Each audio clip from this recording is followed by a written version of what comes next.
আসসালামু আলাইকুম। Sports weekend আসে আপনাদের সবাইকে স্বাগতম। বাংলাদেশ এবং অস্ট্রেলিয়ার যে প্রথম টি-20 ম্যাচ হয়েছিল সেটাতে আমি অলরেডি ফার্স্ট ইনিংসে আমি বলছি যে বাংলাদেশ হারবে এবং তারা হেরে গিয়েছে। যেখানে সমস্যাটা আমি টি-20-র মধ্যে দেখতে পাচ্ছি সেটা হচ্ছে নাজমুল হোসেন শান্ত-এর ক্যাপ্টেন্সির অভাব আছে। আমাদের বাংলাদেশ টি-20 দলের মধ্যে অবশ্যই নাজমুল হোসেন শান্তকে ঢুকানো উচিত ক্যাপ্টেন্সি কোটায়। আমি আবারও বলতেছি ক্যাপ্টেন্সি কোটায়, কারণ আমি দেখেছি মাশরাফি বিন মোর্তজার পরে যে হচ্ছে খুবই ভালো মানের একজন ক্যাপ্টেন, সে হচ্ছে নাজমুল হোসেন শান্ত। নাজমুল হোসেন শান্তর একটা সবচেয়ে বড় গুণ হচ্ছে, সবচেয়ে বড় যে ক্যাপাবিলিটি, সেটা হচ্ছে যে তার অ্যাগ্রেসিভনেস। তার মধ্যে আমি একটা জিনিস দেখছি, একটা ক্ষুধা আছে।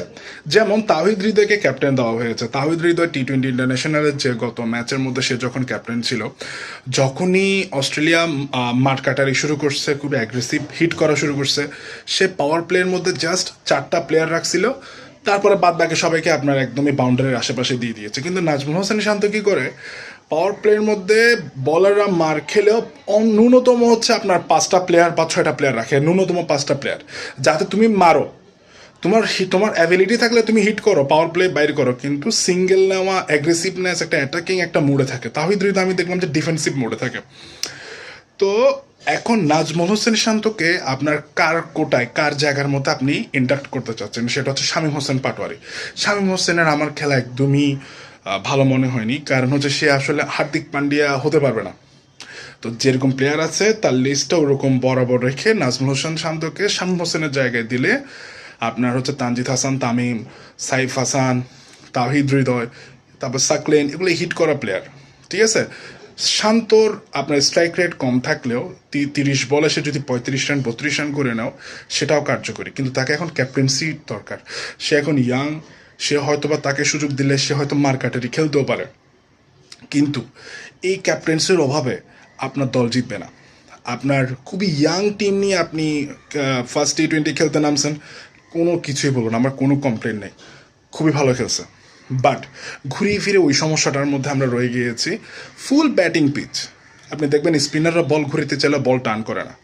এরকম ব্যাটিং পিচের মধ্যে আমরা যদি ঘুরিয়ে ফিরে যদি 131 রান যদি করি, 132 রান নিয়ে করি, এরা তো এগুলো হেসে খেলে জিতবে। তো সবচেয়ে গুরুত্বপূর্ণ যে বিষয়টা আমাদের মাথার মধ্যে রাখতে হবে সেটা হচ্ছে উইনিং আপনার মেন্টালিটি। আমারও জিততে হবে।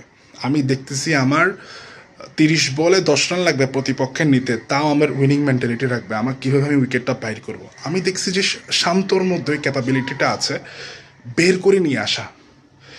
এই ক্যাপাবিলিটিটা আমি চাচ্ছি যে সেটা প্রয়োগ হোক ক্যাপ্টেন্সির মধ্যে, তাকে এই জন্য ক্যাপ্টেন্সিটা দিতে হবে।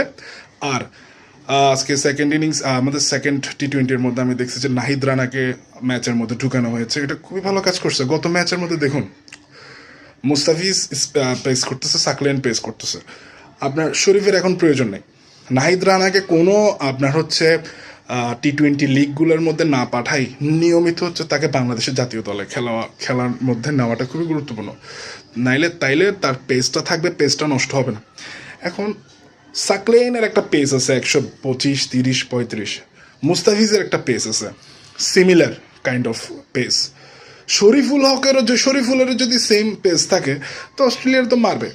নাহিদ রানা একটা বিগ এক্স ফ্যাক্টর, 145 থেকে 150 বল করলে সে উইকেট দিয়ে দিবে, কারণ সে কাউকে হচ্ছে আপনার ক্রিজের মধ্যে সেট হওয়ার সুযোগ দিবে না। আপনি মুস্তাফিজুরকে আপনি পানিশ করলেন বা তার স্লোয়ার বলে তাকে আটকানো গেল, মুস্তাফিজুরের আপনার স্লোয়ার বলে তাকে আটকানো যায়, কথাটা বুঝবেন। মুস্তাফিজুরের বলে মারলো, বাট স্লোয়ার বলে হচ্ছে ঘুরিয়ে ফিরিয়ে তাকে কি আটকানো যায়। তো তাকে যদি আপনি এদিকের মধ্যে আটকান, সে চাইবে যে পরের ওভারে খেলার জন্য, তো পরের ওভারে তো নাহিদ রানা বলে আসবে, খেলবে কীভাবে? সাকলেনের ওভারে মারলো, নাসুমের ওভারে মারলো, কিন্তু পরবর্তীতে তো নাহিদ রানার ওভারে মারতে পারবে না, ঠিক আছে। বা নাহিদ রানার ওভারে ঠেকালো, মারতে কষ্ট হলো, পরবর্তী বোলারদেরকে কি হিট করতে গেলে ক্যাচও দিয়ে দিতে পারে। সো নাহিদ রানা আর শান্তর ইন্ডাকশনটা খুবই গুরুত্বপূর্ণ। নাহিদ রানাকে আজকে নিয়েছে, পরবর্তীতে অবশ্যই শান্তকে আপনার চিন্তাভাবনা করতে হবে। ন্যূনতম কিছু না করলে একটা ক্যাপ্টেন্সি কোটায় তার স্ট্রাইক রেট 120, 110 থাকুক, তার অ্যাগ্রেসিভ মাইন্ডসেটটা খুবই গুরুত্বপূর্ণ এখন আমাদের দলের জন্য।